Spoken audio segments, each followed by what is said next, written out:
Dia sedang berjalan pulang dari rumah temannya. Ada laporan tentang tembakan. Ketika petugas patroli tiba di lokasi, mereka menemukan Tuan Jones di tengah jalan. Kamu hanya mengurus urusanmu sendiri, dan tiba-tiba hidupmu berakhir tak lama kemudian tanpa alasan apapun. Lingkungan yang tenang di Kentucky ini tiba-tiba berubah menjadi penuh kekerasan dalam sekejap dan memicu penyelidikan yang akan mengungkap sesuatu yang jauh lebih buruk. Ada 2 orang, mereka aman di gang. Ya Tuhan, seseorang membakar mereka semua. Sepertinya memang 2 anak-anak. Saya pernah berbicara dengan orang-orang yang melakukan kejahatan keji. Sungguh, jujur saja, salah satu orang paling jahat yang pernah saya lihat.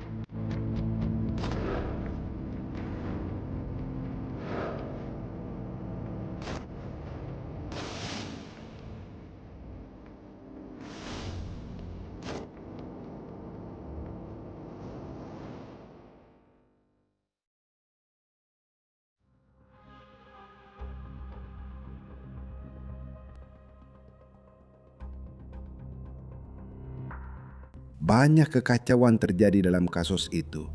Tidak sering ada situasi di mana ada mayat di tengah jalan dan tidak ada apa-apa di sekitarnya. Tidak ada kerumunan, tidak ada orang, tidak ada saksi, tidak ada apapun yang benar-benar bisa dijadikan dasar untuk menyimpulkan apa yang sebenarnya terjadi. Sekitar tengah malam ketika suara tembakan terdengar di lingkungan West Side ini. Dan Christopher Jones yang berusia 40 tahun ditembak mati saat dia sedang berjalan pulang dari rumah temannya. Salah satu masalah dalam kasus Christopher Jones secara khusus adalah Christopher Jones sebenarnya tidak meninggal di jalan itu. Dia meninggal di meja operasi.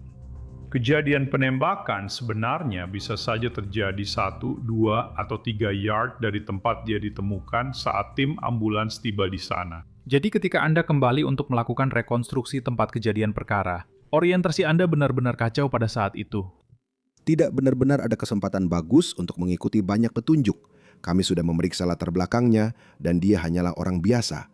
Anda tahu, dia tidak benar-benar punya riwayat kriminal yang panjang. Pikiran langsung Anda tertuju pada apa yang sudah dilakukan orang ini. Siapa yang dia kenal? Siapa yang ingin menyakitinya? Tidak ada hasil sama sekali. Detektif menyebar untuk memproses TKP, memeriksa rumah-rumah di sekitar untuk rekaman kamera pengawas. Tapi ada satu kamera yang merekam sesuatu yang tidak dilihat orang lain. Dan itulah yang menggerakkan penyelidikan kasus ini. Kami juga jelas mencari kamera ring atau jenis video apapun yang bisa membantu menyatukan potongan-potongan teka-teki ini.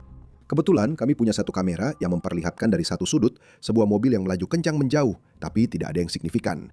Selain itu, pelat nomornya tidak terlihat. Mereka juga tidak bisa melihat siapa yang ada di dalam mobil. Pada titik itu, satu-satunya hal yang benar-benar bisa dilakukan adalah kerja polisi gaya lama, yaitu turun langsung ke lapangan, berbicara dengan orang-orang, mencoba mencari tahu hubungan apa yang sedang terjadi.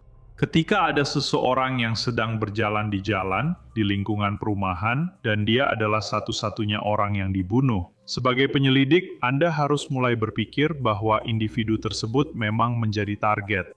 Kami mulai menggali kehidupan Tuan Jones. Apakah dia punya musuh? Apakah dia terlibat dalam dunia narkoba? Apakah dia berhubungan dengan orang-orang yang kita tahu terlibat dalam dunia kejahatan? Dan itu tidak menghasilkan apa-apa. Christopher Jones, pemberitaan saat dia dibunuh tidak menarik banyak perhatian media. Louisville telah menjadi kota dengan lebih dari 100, mendekati 200 pembunuhan per tahun. Mungkin hanya 15 detik di berita. Itu adalah sebuah tragedi. Dan seorang pria berusia 40 tahun yang berkeluarga telah ditembak. Tidak ada tanda-tanda peringatan bahwa itu adalah sesuatu yang lebih besar. Hari-hari berubah menjadi minggu tanpa sedikit pun kemajuan dalam kasus ini. Dan polisi percaya mereka sedang menangani kasus pembunuhan yang berdiri sendiri. Namun kemudian, mereka menyadari bahwa mereka sangat salah dan semuanya menjadi jauh lebih rumit. Dari Hawaii. Operator Hoover, keadaan daruratnya di mana? Halo. Mereka orang-orang yang baik, mereka aman. Mereka ada di gang, ya Tuhan. Oh, kami Di antara jalan ke-40 dan 39. Orang-orang ini sama sekali tidak bernapas. Apakah itu benar? Kakinya gelap. Oke. Sepertinya tidak ada masalah di 17-18. Itu terjadi hanya dalam beberapa minggu setelah pembunuhan Christopher Jones, di mana ditemukan tempat kejadian perkara tambahan. Dan yang satu ini cukup brutal. Saya, halo? Aku ada di gang antara Jalan ke-40 dan River Park. Ini 2 mayat lagi. Mereka terlihat seperti terbakar. Bagian dalamnya ada di luar. Sepertinya seseorang membakar mereka. Sepertinya ini benar-benar kacau. Baik, kami akan mengirim unit pertama yang tersedia ke arah sana, Bu. Tolong tetap jauhi mereka ya. Saya sedang bertugas hari itu, dan saya masih ingat dengan jelas. Saya menerima telepon, lalu saya tiba di lokasi. Saya berjalan di jalur menuju belakang rumah ke gang. Saya memeriksa seluruh bagian rumah kosong itu, dari luar untuk melihat apakah mereka berkendara sampai ke belakang dan membuangnya lewat sana. Apakah mereka membawanya melewati samping rumah dan meninggalkannya di belakang? Kami sering melihat hal-hal mengerikan. Apa yang bisa dilakukan manusia kepada manusia lain kadang benar-benar membuatmu terkejut. Ketika saya melihat 2 anak laki-laki ini tergeletak di rumput, sebagian tertutup kain dan terbakar, saya duduk di sana dan berpikir, siapa yang bisa melakukan ini? Siapa yang bisa melakukan ini kepada siapapun? Orang-orang yang membakar jenazah seringkali percaya bahwa mereka sedang menghilangkan bukti. Tapi satu hal yang tidak bisa dihancurkan oleh api tidak akan bisa menyamarkan jejak luka apapun. Penting untuk mencoba memahami tingkat kekerasan yang sedang kita bicarakan di sini. Kamu bisa belajar banyak tentang pelaku, betapa sedikitnya mereka menghargai nyawa manusia. Korban diperlakukan seolah-olah mereka hanyalah sampah. Ketika kamu mulai melihat jasad-jasad itu dan mulai melihat kerusakan yang disebabkan oleh api, lalu mulai melihat luka tusukan, pada akhirnya 1 anak laki-laki, menurutku, ditusuk 18 kali, dan anak laki-laki lainnya ditusuk lebih dari 20 kali. Mereka tidak memiliki dompet, mereka tidak memiliki kartu identitas, dan sangat sulit untuk mengidentifikasi anak-anak di bawah umur. Kami akhirnya membawa anak-anak itu ke kantor dokter forensik, dan setelah kami sampai di sana, kami mencoba lagi untuk mengambil sidik jari mereka dan kami tidak berhasil. Dan ini benar-benar membuat kami berada dalam dilema. Tidak ada yang tahu saat itu bahwa itu adalah 2 anak laki-laki ini karena mereka belum dilaporkan hilang. Bahkan, polisi sejak awal menyebarkan sketsa kedua anak laki-laki itu untuk melihat apakah ada yang mengenali mereka. Semakin cepat kami bisa menyebarkan gambar-gambar ini, semakin cepat kami bisa menerima informasi. Dalam beberapa jam kami mendapatkan gambar-gambarnya, dan pikiran pertama saya adalah, mari kita coba sebarkan ini ke publik secepat mungkin. Baru keesokan paginya, semuanya benar-benar menjadi menarik. Kami mendapat telepon di pagi hari dari seorang wakil kepala sekolah yang berkata, saya pikir 2 anak laki-laki ini adalah Larry dan Morris. Mereka adalah siswa yang bersekolah di sini. Jadi, kami mendapatkan 2 nama itu. Kami mendapatkan alamat tempat tinggal ibu mereka. Lalu saya berkata, oke, mari kita pergi ke rumah ibunya. 2 anak laki-laki yang mereka maksud mungkin ada di rumah itu. Kami belum tahu. Saat kami tiba, Anda bisa melihat dia duduk di halaman depan. Dan kata-kata pertamanya adalah, apa yang mereka lakukan kali ini? Di mana mereka? Sebagai manusia, hal terakhir yang ingin Anda tunjukkan kepada orang tua manapun adalah foto anak mereka yang sudah meninggal. Saya hanya berkata, saya harus melakukannya. Saya memilih untuk menunjukkan foto itu kepada ibunya. Saat itu juga, emosi langsung memuncak. Dia langsung berdiri, mulai berteriak, itu dia, itu dia, itu dia. Di mana anak saya? Di mana anak saya? Dan saya harus memberitahunya. Seorang ibu mengklaim 2 remaja yang ditemukan tewas di belakang sebuah rumah adalah putranya. Mayat kedua anak laki-laki itu ditemukan dalam keadaan terbakar pada Minggu sore di River Park Drive. Mayat-mayat tersebut secara resmi diidentifikasi sebagai kakak beradik Morris Gordon yang berusia 16 tahun dan Larry Ordway yang berusia 14 tahun. Ini bukanlah pembunuhan biasa di Louisville atau dimanapun. Korbannya pada dasarnya 2 remaja, 2 anak. Larry dan Morris keduanya masih duduk di sekolah menengah pertama saat itu, meskipun usia mereka sudah lebih besar dari biasanya. Mereka sangat dekat.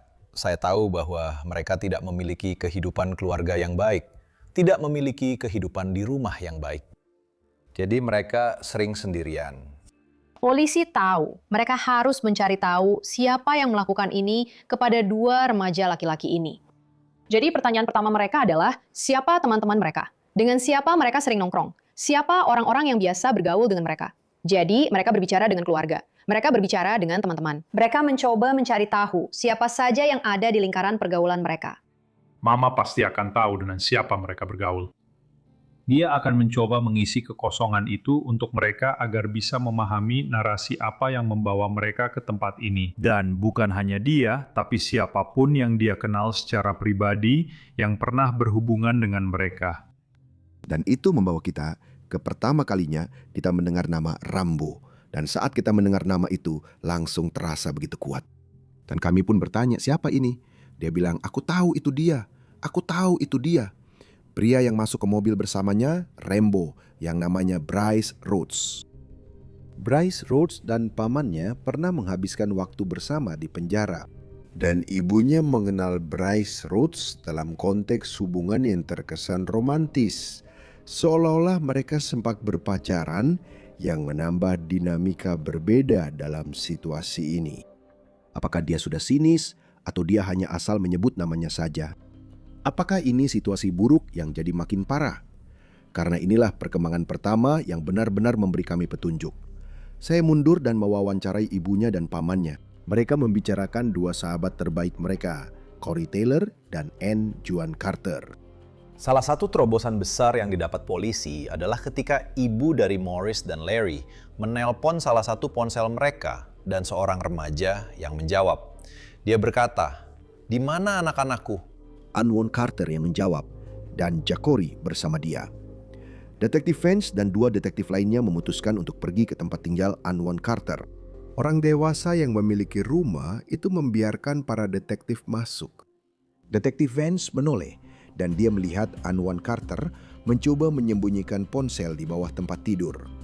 Dan ada satu hal lain yang menonjol dari apa yang dikenakan Anwan. Sebuah petunjuk besar bahwa mereka berada di jalur yang benar. Inilah barang-barang yang hilang dari tempat kejadian saat kita pertama kali melihat kedua anak laki-laki itu. Tidak ada sepatu, tidak ada ponsel, tidak ada dompet.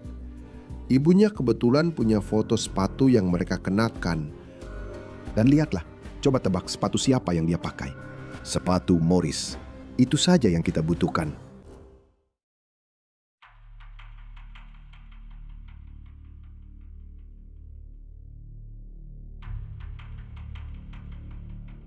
Ini memang terjadi. Maksudku, kita sudah berada di tahun kedua. Bukan yang resmi. Kamu berteman dengan Morris, kan?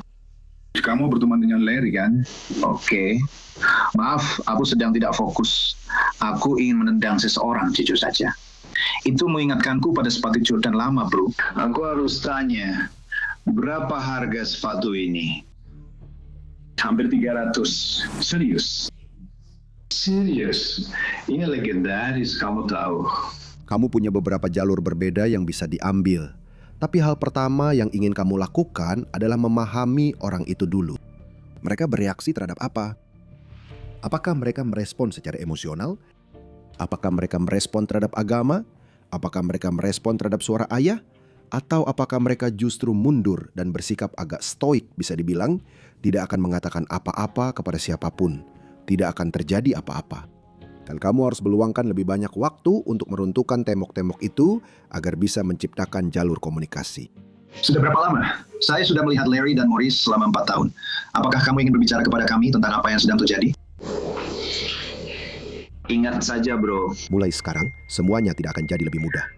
Dan aku akan bawa ini juga. Maksudku, apa kamu tahu apa yang terjadi padanya? Petugas hari malam tidak tahu kalau dia ada di Victory Park. Apa itu tadi? Itu terjadi sekitar 2 atau 3 hari yang lalu. Ini pertanyaan saya. Ibumu bilang, apa dia bicara denganmu hari Sabtu di ponselmu? Nah, kapan kamu dapat ponsel Riz, kami baru saja menelpon orang itu. Aku cuma berpikir, apa kamu yang membelinya? Mari kita selesaikan ini pagi ini. Mewawancarai remaja selalu rumit bagi polisi. Remaja cenderung berbohong, mengarang cerita, mengatakan sesuatu agar terlihat keren, atau karena mereka ingin berteman dengan seseorang, atau tidak ingin membuat seseorang marah. Tapi, kamu tidak bisa langsung menganggap mereka berbohong. Ada beberapa remaja yang akan mengatakan yang sebenarnya. Ini hanya sudut pandang saya, oke? Dan kamu bisa ikut bicara kapan saja. Saya berteman baik dengan Rhys dan Larry. Kami pernah mendapat masalah sebelumnya. Dan tiba-tiba Mumu punya ponselnya. Dan saya bilang, oke, saya akan membeli ponselnya. Dan saya tidak bertanya apa-apa. Saya harus mengatur ulang itu. Jadi, bagaimana kamu tahu kalau ini yang dimaksud? Saya tidak tahu. Saya kira itu konten Mumu. Kami tidak bicara dengan Mambu. Dia benar-benar. Sekarang Anwan Carter bilang, oh saya dapat ponsel ini dari teman saya. Tapi kemudian dia bilang, teman ini tidak punya ponsel. Polisi jelas tahu dia berbohong. Mereka sudah memastikan ini adalah ponsel Larry dan Morris. Tapi Mu, siapapun itu, tidak ada hubungannya dengan kasus ini menurut polisi. Kenapa dia tidak menyimpan ponselnya supaya dia tetap bisa mengakses ponsel itu? Mengerti maksud saya? Itu tidak masuk akal. Karena kemungkinan besar dia memang melakukannya. Apakah ada yang membicarakan siapa pelakunya? Teman-temanmu, kelompokmu? Jadi tidak ada satupun yang membicarakannya. Apakah Morris dan Larry terlibat macam-macam? Enggak. Mereka mungkin sedang dirampok. Karena kamu tahu, mereka akan membawamu dan mereka akan memposting foto dia dengan barang-barang dan semacamnya. Saya sedang melakukan ini selama 10 tahun. Dan itu bukan perampokan. Tidak, jauh dari itu. Yang mempersulit penyelidikan polisi adalah foto-foto di media sosial tentang Larry dan Morris.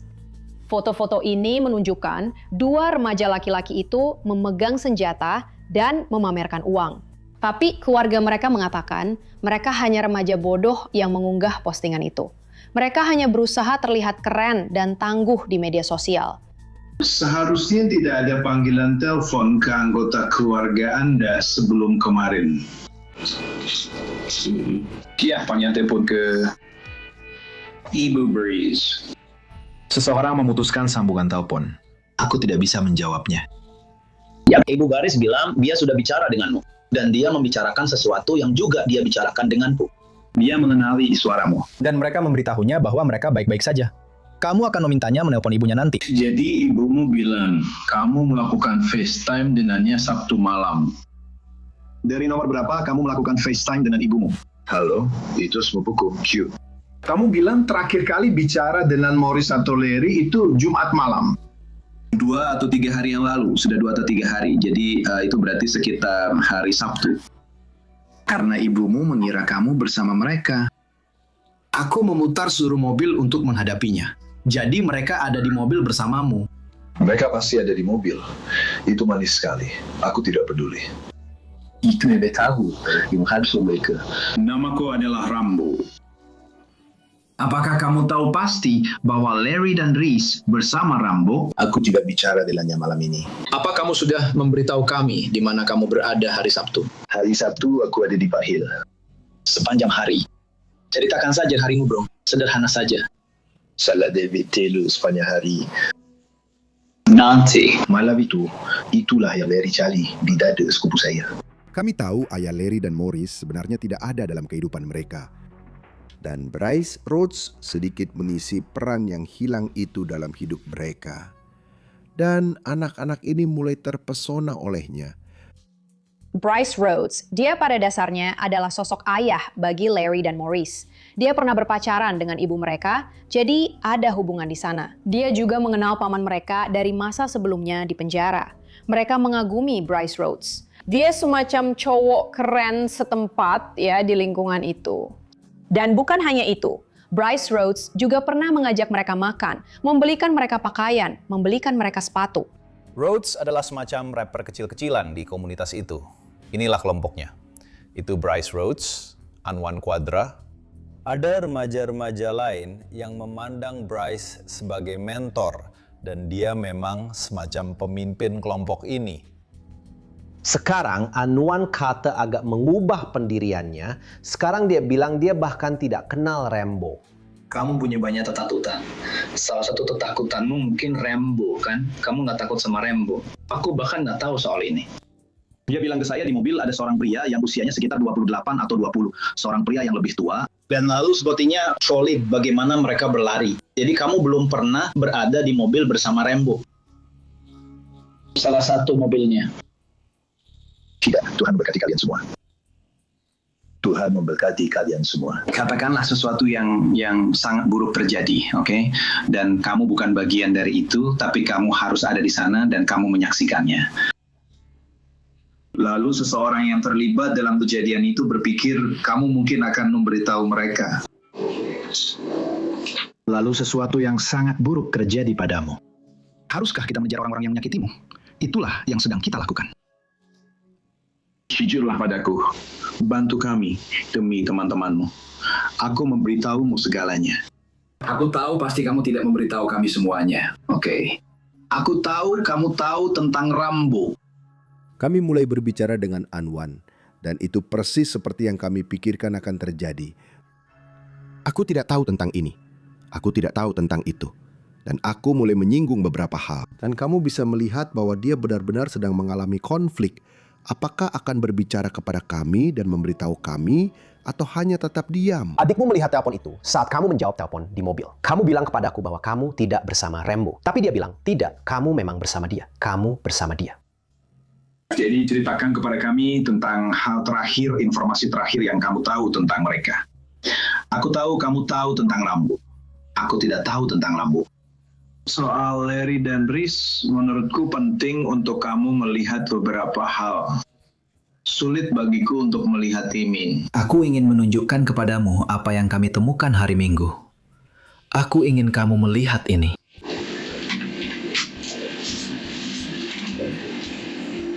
Anak-anak itu disiksa. Ibuku harus melihat ini.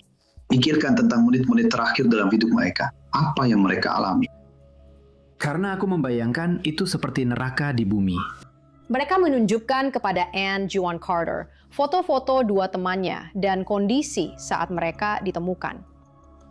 Dan bagi seorang remaja berusia 16 tahun untuk melihat teman-temannya dalam kondisi seperti ini, aku yakin itu sangat mengganggu dan memilukan hati. Tapi polisi harus melakukannya karena mereka harus membuatnya sadar bahwa ini adalah teman-temannya. Lepaskan sepatuku. Saya akan memberitahumu sekarang juga. Saya tahu pasti kamu tidak jujur, oke? Karena beberapa hal yang baru saja kami temukan. Saya akan memberitahumu sekarang juga, bro. Kamu sedang menggali lubang terdalam untuk dirimu sendiri. Ada perbedaan besar antara menjadi tersangka dan menjadi saksi. Antara menjadi seseorang yang bekerja sama dan seseorang yang tidak. Tidak. Aku hanya setia. Pada suatu saat aku bilang, bro, kita sudah ngobrol cukup lama. Ayo istirahat sebentar. Dan disinilah kamu punya kesempatan untuk melihat tersangka dan melihat bagaimana reaksinya saat sendirian ketika tidak ada orang lain di ruangan. Dan kamu bisa melihat bahwa konflik mental yang terjadi di benak Anwan itu nyata. Saya punya surat perintah penggeledahan di sini. Kami akan mengambil beberapa foto. Kami akan mengambil beberapa sampel usap dan melakukan beberapa hal lain, oke? Jadi Anwan sedang duduk di ruangan ketika sesuatu yang tidak biasa terjadi. Ibu dan saudara perempuannya datang ke kantor, bertentangan dengan prosedur normal. Sebagian besar waktu, ketika kamu punya seseorang di ruang wawancara, hal terakhir yang ingin kamu lakukan adalah membawa keluarga masuk. Itu sebuah pertaruhan. Keluarga itu bisa saja berkata, kamu jangan bicara. Kamu bukan cepu, kamu tidak boleh mengatakan apa-apa. Saya menyimpulkan betapa pentingnya hal ini dan seberapa besar masalah yang sebenarnya dihadapi Anwan. Dia masuk dan berbicara dengan Anwan. Ketika saudarinya keluar, dia menatap wajah saya dan berkata, dia ingin bicara denganmu. Kamu sudah memberitahu saudaramu, dia keluar dan memberitahu kami bahwa kamu ingin bicara dengan kami. Sekarang, apakah itu benar? Oke, aku perlu mendengar kamu mengatakannya. Aduh. Aku ingin bicara dengan kalian. Seorang detektif baru masuk ke ruangan dan mereka berharap strategi yang berbeda ini akan mendapatkan lebih banyak informasi dari Anwan Carter tentang pembunuhan teman-temannya. Terkadang, sebagai seorang detektif, kamu harus melihat individu yang sedang kamu ajak bicara dan menyadari bahwa mungkin kamu bukan orang yang tepat untuk melakukan wawancara itu. Dan saya melihat ke Sersan John Lesser, lalu saya berkata begini, "Kenapa kamu tidak masuk ke sana dan bicara dengannya? Dia punya gaya interogasi yang hampir seperti pendeta." Jadi John masuk ke sana dan itu mengubah segalanya. Aku perlu kamu bilang yang sebenarnya, oke? Tidak peduli seburuk apapun itu. Kamu janji? Nah, itu dia. Bagus. Aku tidak akan berbohong padamu. Kamu juga jangan berbohong padaku, oke? Apa yang kamu tahu tentang ini? Tentang pembunuhan ini? Aku tahu bahwa Sabtu malam Lil Clean bawa Maurice dan Larry ke atas pakai caja hitam. Lalu seperti beberapa hari sebelumnya, dia mendengar Maurice dan aku mengaktifkan pengeras suara. Dia mulai bertanya padaku tentang Rambo. Dia seperti membicarakannya seolah-olah dia sudah meninggal. Lalu kami pergi ke tempat Maurice. Dia mulai mencuri uangnya.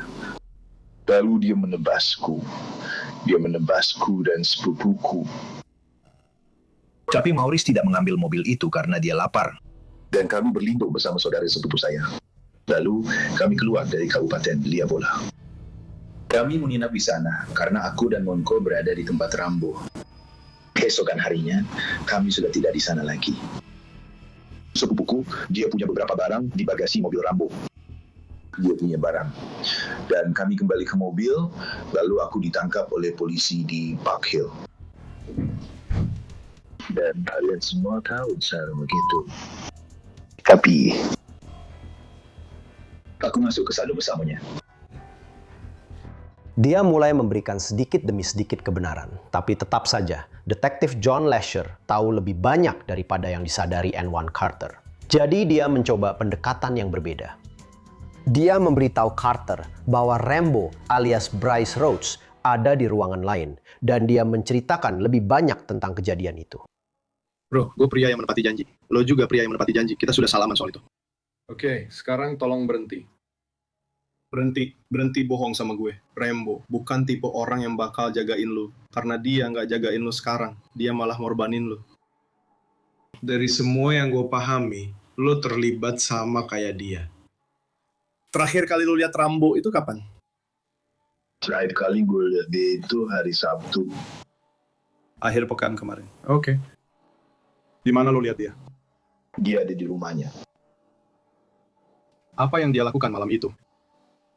Malam itu dia minum-minum, merokok ganja. Ini sulit. Tapi sekarang Maurice and Larry. Jadi, Maurice dan Larry bersama dia di rumahnya Sabtu malam. Jam berapa itu? Kami di sana sampai sekitar jam 11.30, 12. Kalian bertiga, lalu mereka bertiga, kalian semua merokok ganja di rumahnya. Jam berapa kamu pergi? Kami pergi sekitar 1 jam kemudian. Apa yang Maurice dan Larry lakukan saat mereka datang ke rumah Rambo? N1 Carter memberi petunjuk kepada polisi bahwa telah terjadi perselisihan antara Larry, Maurice, dan Rhodes. Ini adalah seorang pembunuh berhati dingin yang akan membuat orang-orang melihatmu dan berkata, ada apa dengan anak ini? Atau kamu adalah seseorang yang terlibat dalam beberapa masalah. Ada halaman kosong. Aku tidak akan mengisinya, aku hanya akan mendengarkanmu. Oke, tapi aku akan menegurmu kalau aku dengar omong kosong. Mari kita mulai dari awal. Oke. Siapa yang ada di rumah Rambo? Aku bilang Corey, aku bisa Corey dan Maurice, mereka harus bertengkar. Dan Maurice mengambil pisau besar. Rambo mengambilnya dari Rambo Smackdown. Keting hati. Dan mengikatnya. Mengikatnya atau semacamnya. Dia mengikat saudaranya. Dia membuat saudaranya duduk di kamar mandi. Lalu dia membuat Maurice berlutut. Aku bilang, minta maaf lah. Dan dia menaruh tembakau di kepalanya, memasukkan kain ke mulutnya. Lalu dia melikamnya. Rambo yang melakukannya. Oke, di rumah Rambo. Tapi kamu lihat ini, Joe, terjadi. Astaga. Kamu sudah memendam semua itu selama ini. Menurutku, Anwan hampir sepenuhnya memisahkan diri dan menekan segala respons emosional terhadap situasi itu, karena aku rasa dia memang tidak punya waktu untuk memprosesnya. Dia ada di ruangan apa saat dia menikamnya? Tidak. Apakah dia meletakkan sesuatu? Dia meletakkan sebuah selimut sebelum dia melakukan semua ini. Di mana selimutnya sekarang? Berdua. Apa yang terjadi pada saudaranya? Kami memindahkan Morris ke samping. Billy mengambil saudaranya. Dia meletakkan tembakau di kepalanya. Dia memasukkan tembakau ke dalam mulutnya. Mike mulai mengetik juga. Dia memasukkannya ke dalam peti. Dia meninggalkan aku dan Rory di rumah untuk membersihkannya. Dia membawa mereka semua ke 41st dan dibawa geng. Dia bilang, aku duduk di sana dan melihat mereka terbakar. Rincian yang dijelaskan oleh N1 Carter benar-benar mengerikan. Sulit untuk dipahami. Tapi yang lebih mengejutkan lagi adalah apa yang masih belum kita ketahui. Alasan di balik pembunuhan teman-teman mudanya. Apakah ini karena mereka mencuri uang atau ada alasan lain? Saya sedang membicarakan mengapa semua ini terjadi. Ini karena semua hal itu sedang diceritakan. Oke, apa yang mereka katakan kepadanya? Bahwa Rambo menembak seseorang yang parkir sembarangan. Kapan itu terjadi? Itu terjadi bulan ini. Orang itu meninggal. Anwan Carter membuat pernyataan bahwa Rambo atau Bryce Rhodes benar-benar sangat marah karena dia takut Morris dan Larry akan mengadukannya tentang pembunuhan orang itu di West End.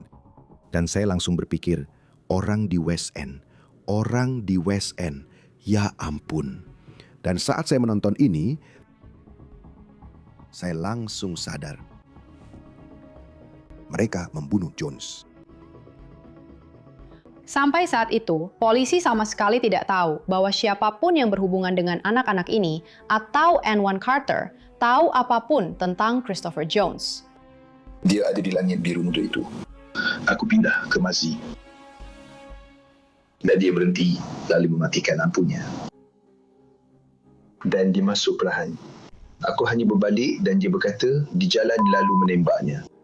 Dan dia pergi, Morris pergi. Lee tidak tahu sampai dia menonton berita. Kenapa dia menembak orang itu? Aku tidak tahu. Karena dia ada bayaran untuk membunuhnya. Tapi dia menembak orang yang salah. Dia menembak orang yang salah. Dia membunuh dua anak ini. Karena dua anak ini tahu tentang itu. Karena dia memberitahu ibunya. Tapi masalahnya adalah bagi para penyelidik. Awalnya, belum tentu kematian Christopher Jones bisa dihubungkan dengan TKP lain yang ditemukan ini. Kasus Christopher Jones tampaknya hampir seperti kejadian tunggal, namun tidak demikian untuk kasus kedua. Tapi begini bro, dia membuatmu terlibat dalam sesuatu. Bukan sekali, tapi dua kali. Apakah Corey juga bersamamu di 41st itu? Dan dua orang itu?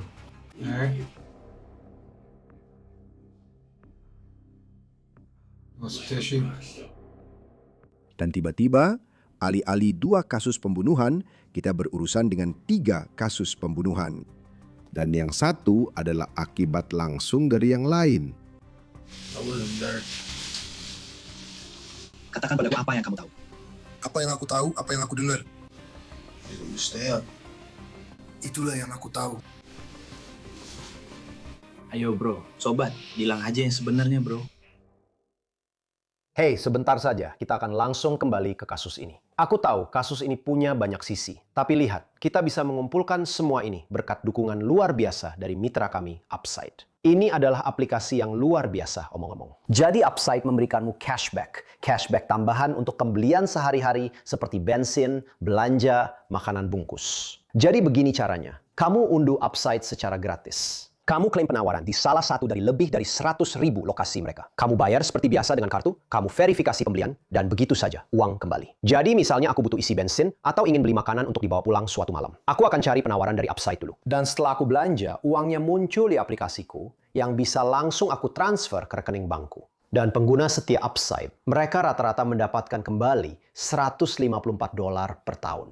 Jadi untuk mulai mendapatkan cashback, klik tautan di deskripsi atau pindai kode QR. Tapi pastikan gunakan kode promo kami Prime Crime, karena kamu akan mendapatkan bonus tambahan 25 sen untuk setiap galon pada pengisian bensin pertamamu. Detektif tidak bisa begitu saja mempercayai satu orang. Hanya berdasarkan kata-katanya kan? Itu sebabnya kamu melihat tim bekerja secara bersamaan. Beberapa mengumpulkan bukti, yang lain mencari saksi. Seorang wanita menelpon dan mengatakan itu. Ketika dia melihat foto-foto anak laki-laki itu di TV, dia berkata, "Aku rasa pacarku tahu sesuatu tentang ini." Dia membawa sepatu botnya. Dan dia berkata, "Kamu harus sembunyikan sepatu bot ini, ada darah di atasnya." Pacar itu adalah Jacori Taylor. Kami pergi ke sana, kami mengambil sepatu bot itu dan ternyata kami menemukan Jacori Taylor. Saya tidak ada di sana. Yang saya tahu hanya mereka ditusuk dan dibakar. Itu saja yang saya tahu. Bro, bilang saja yang sebenarnya, saya sudah tahu. Saya cuma mau lihat apakah kamu jujur sama saya. Mereka terlibat dengan kebenaran. Baik Jacori maupun Anwan, mereka melakukan segalanya bersama. Karena mereka semua berada dalam situasi yang kurang lebih sama. Mereka berada dalam situasi itu tanpa panutan yang kuat dalam hidup mereka. Dan mereka mulai tertarik pada Bryce Rhodes. Dan mereka mulai terpesona dengan gaya hidup dan cerita-ceritanya. Dan hal itu membuat anak-anak ini semakin masuk ke dalam jaringannya. Dia marah, dan aku tidak tahu kenapa dia marah padanya. Kamu tidak sedang mengakui apapun di sini, bro. Kamu hanya memberitahuku kebenaran tentang apa yang kamu tahu. Dan kamu masih menghindari kebenaran. Penembakan di 41st, apapun yang kamu katakan, kurasa dia merasa mereka akan membunuh siapapun. Itu yang aku dengar. Jadi, kurasa ibu mereka mengetahuinya. Rambo tidak bisa menerima itu. Kamu langsung kehilangan kendali. Kurasa kamu merasa mereka mengadu karena mereka bersama polisi. Ya. Bryce menyuruh mereka semua naik. Dan Won sudah mencuri truk sebelumnya hari itu. Jadi di satu mobil ada Larry, Morris, dan Bryce Rhodes. Dan Anwan ada di truk curian di belakang mereka.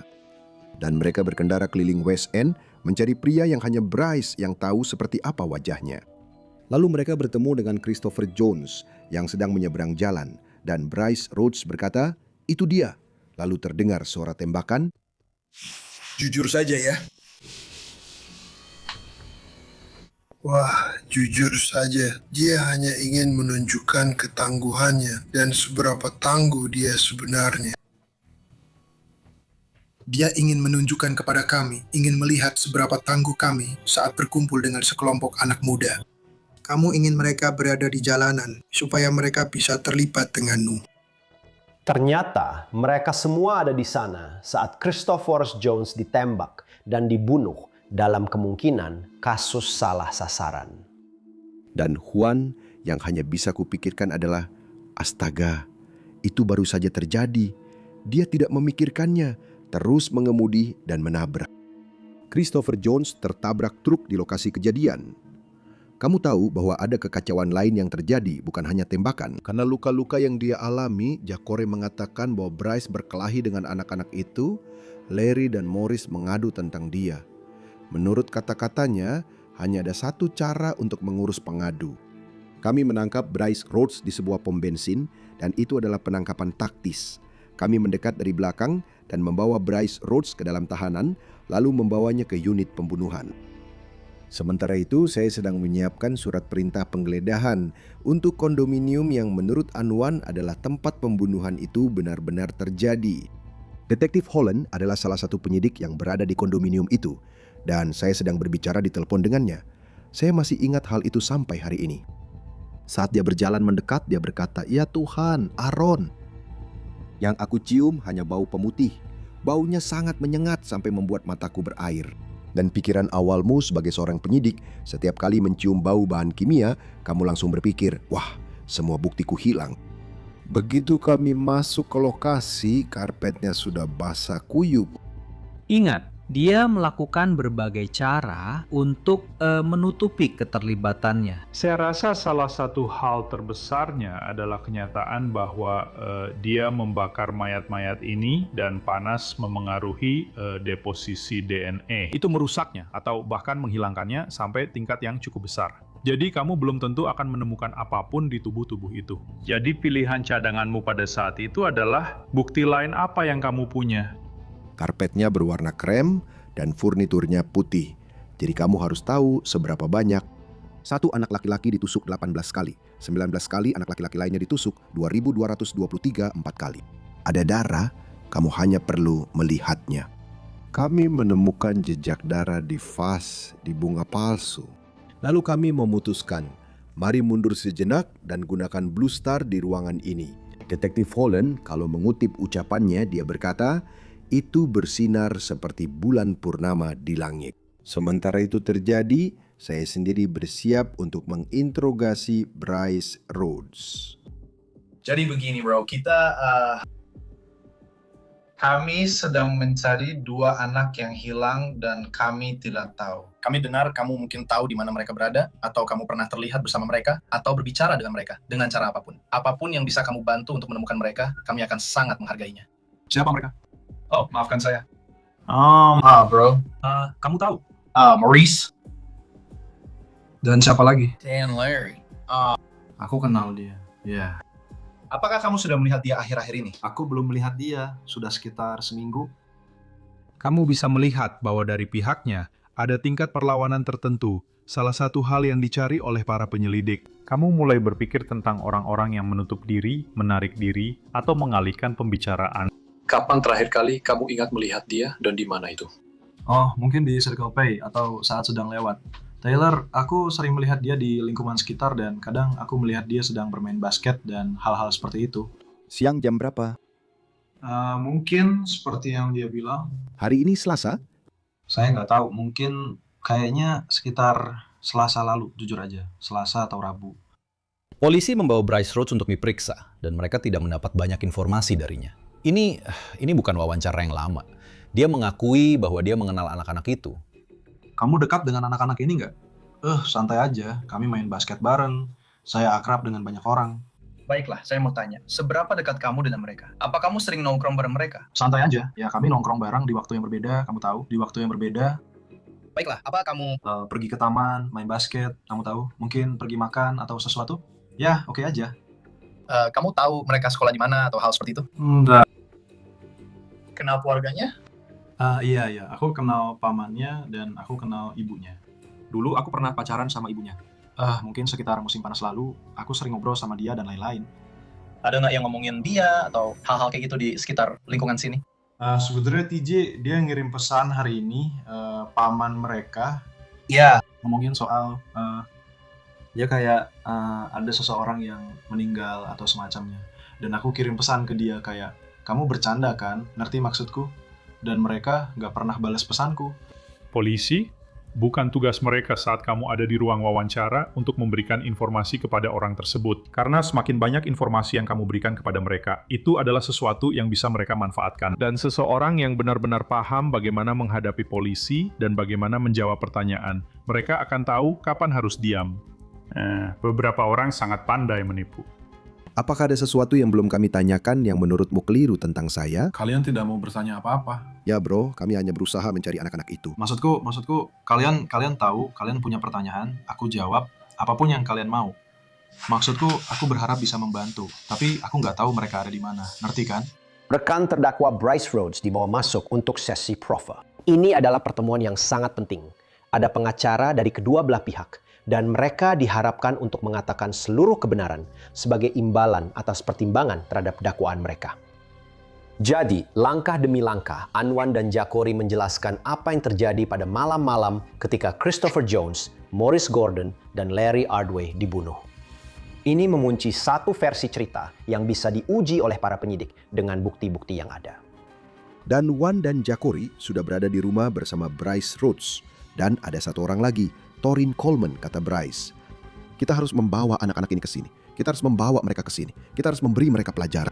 Jadi Bryce memutuskan untuk menjemput mereka dan mereka pergi ke apartemen. Apa yang dikatakan Anwan itu benar. Mereka di sana sedang bersenang-senang. Morris dan Jacory terlibat perkelahian fisik.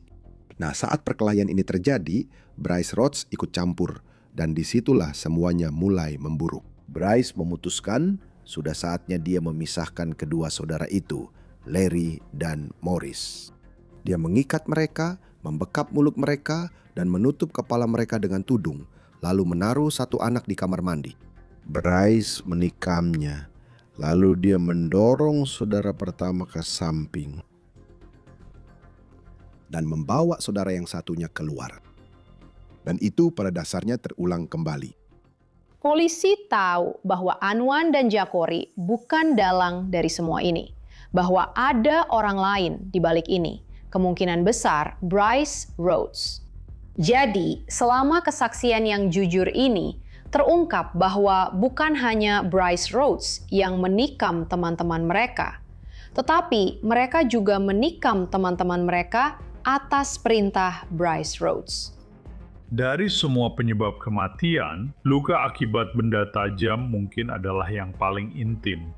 Karena ini adalah soal mengambil senjata tajam dan menusukkannya ke seseorang berulang kali, lagi dan lagi. Ketika saya pertama kali mendengar tentang kasus ini, penyiksaan langsung terlintas di pikiran saya. Bryce, Tyreen, dan Jacory dan Anwan membawa anak-anak itu keluar dengan keranjang cucian ke mobil Bryce. Dan Bryce Rhodes menyuruh Anwan dan Jacory untuk membersihkan rumah. Salah satu hal yang dia katakan dan masih terngiang di kepala saya sampai hari ini adalah itu. Saat mereka memasukkan kedua anak laki-laki itu ke dalam keranjang, dia melihat semua orang dan salah satu dari mereka berkata, "Ya, saya akan ambil sepatunya, dia sudah tidak butuh itu lagi." Dia bilang mereka membawa pakaian-pakaian itu ke tempat sampah, melempar semua barang, keranjang cucian, semuanya ke tempat sampah, lalu membakarnya. Dan detektif Brian Peters dan detektif Metzler punya ide luar biasa. Mari kita cek semua laporan kebakaran tempat sampah di kota, dan mereka menemukannya. Dan bukan hanya mereka menemukannya, mereka juga mengenakan pakaian pelindung Tyvek dan melompat ke dalamnya. Sekarang kami memiliki barang bukti dengan noda darah, pakaian, benda-benda yang benar-benar bisa kami uji secara forensik. Ketika Anda menemukan bantal atau handuk di tempat sampah yang cocok dengan bantal dan handuk di kondominium, dalam pekerjaan kami itu disebut petunjuk. Bukan hanya itu, dua saksi melihat Bryce Rhodes, mobilnya, dan orang lain di dalam mobil itu berada di dekat tempat sampah itu, lalu membakarnya dan pergi. Semuanya mulai bergerak cukup cepat. Bryce Rhodes, Anwan Carter, Jacory Taylor, dan seorang pria muda keempat, Tyrone Coleman, semuanya didakwa atas peran mereka dalam pembunuhan Christopher Jones, Morris Gordon, dan Larry Ordway. Keterangan Prover itu menegaskan semuanya mimpi buruk terburuk kami bahwa anak-anak ini benar-benar dibunuh secara brutal. Semua itu terjadi hanya karena mereka memberitahu ibu mereka bahwa mereka menyaksikan sebuah pembunuhan. Dan semua itu terjadi karena sang ibu yang masih berkomunikasi dengan Bryce Rhodes berkata, "Aku tahu apa yang kamu lakukan." Tapi ceritanya tidak berakhir di situ. Tidak, Bryce Rhodes benar-benar membuat semuanya makin heboh menjelang persidangannya. Selanjutnya, semua tingkah laku aneh pun terjadi. Kamu tidak bisa menemukan pengacara yang mau menangani kasus ini.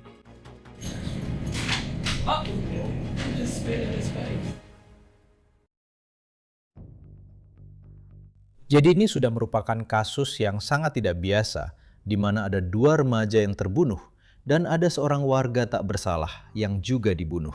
Dan kemudian semuanya jadi makin gila ketika Bryce Rhodes muncul di pengadilan. Alasanmu kalau kamu ingin mendapatkan ini? Pukulan licik yang bagus. Dasar pengecut curang kecil yang bagus saat kami melihatmu. Dia bertengkar dengan pengacaranya sendiri. Sepertinya mereka harus dipisahkan. Dia meludahi pengacaranya. Saat dia datang ke pengadilan untuk kedua kalinya, dia mungkin lebih dipasangi perlengkapan daripada Hannibal Lecter. Dia memakai masker anti ludah. Dia benar-benar terikat. Dan dia masih, meskipun terikat, dia tetap berkata kepada hakim, "Lihat, saya bisa mencari tahu di mana Anda tinggal." Jadi kamu bilang kamu akan mencari tahu di mana aku tinggal? Dia pergi ke hadapan hakim lain. Dia mengatakan apapun yang ingin dia katakan. Dia mengumpat. Pada satu titik, Bryce mengatakan kepada hakim bahwa hakim itu rasis dan anggota KKK. Saya telah meliput persidangan selama 25 tahun dan saya belum pernah melihat terdakwa yang pada dasarnya mengendalikan ruang sidang. Dan ini berlangsung selama bertahun-tahun. Selama waktu ini, Bryce Rhodes menghadiri sidang demi sidang dan ada masalah demi masalah. Dan pada akhirnya diputuskan bahwa dia tidak memenuhi syarat untuk hukuman mati karena gangguan mental.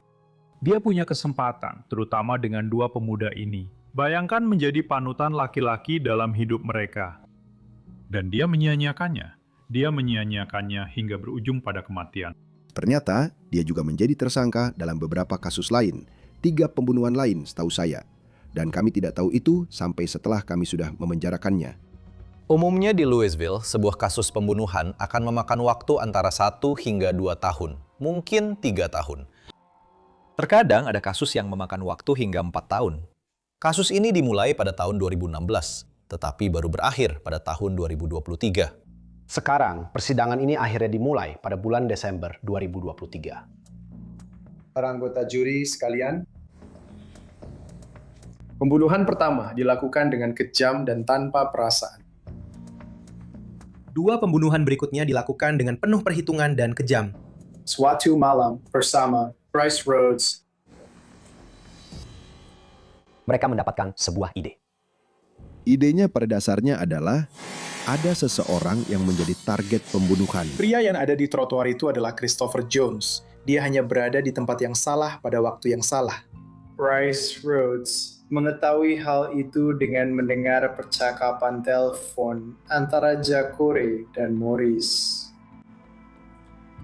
Tapi mereka sedang membicarakan tentang pembunuhan itu, dan keluarga mereka mengetahuinya. Anak-anak itu ada di sana, Bryce Rhodes bilang. Sudah waktunya memberi pelajaran pada Morris. Lalu Bryce Rhodes mengambil pisau dan mulai menikamnya berulang kali. Setelah itu, mereka membawa Larry ke dalam ruangan. Lalu mereka mengulangi proses itu. Anwan Carter dan Jacore Taylor mengaku bersalah atas tuduhan yang lebih ringan sebagai imbalan untuk memberikan kesaksian yang jujur melawan Bryce Rhodes di persidangan. Selama persidangan, Anwan Carter mengungkapkan semuanya. Dia tidak menyembunyikan apapun. Dia membeberkan faktanya dan mengakui bahwa dia menikam temannya. Kami memasukkan mereka berdua ke dalam kamar mandi dan kami melakukan pemungutan suara. Pemungutan suara ini tentang apa? Mereka bilang, Danny, aku yang bilang tidak, aku hanya bilang iya. Apa yang sedang kamu pikirkan? Aku hanya harus memastikan aku bisa bangun. Coba selamatkan seseorang, pastikan aku aman.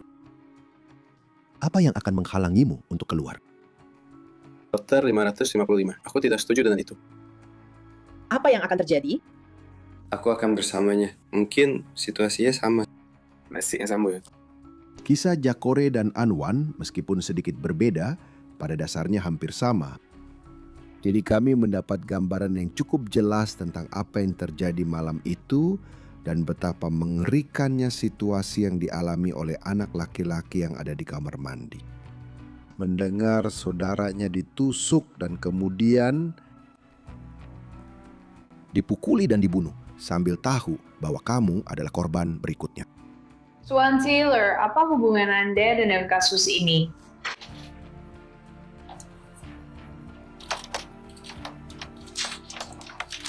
Anda harus menjawab pertanyaannya. Kami tidak punya apa-apa untuk dikatakan. Baiklah, Tuan Taylor, saya ingin membahas tanggal 4 Mei. Saya tidak punya apa-apa untuk dikatakan. Saya menghargai apa yang kalian lakukan di sini, tapi saya tidak punya apa-apa untuk dikatakan tentang insiden itu.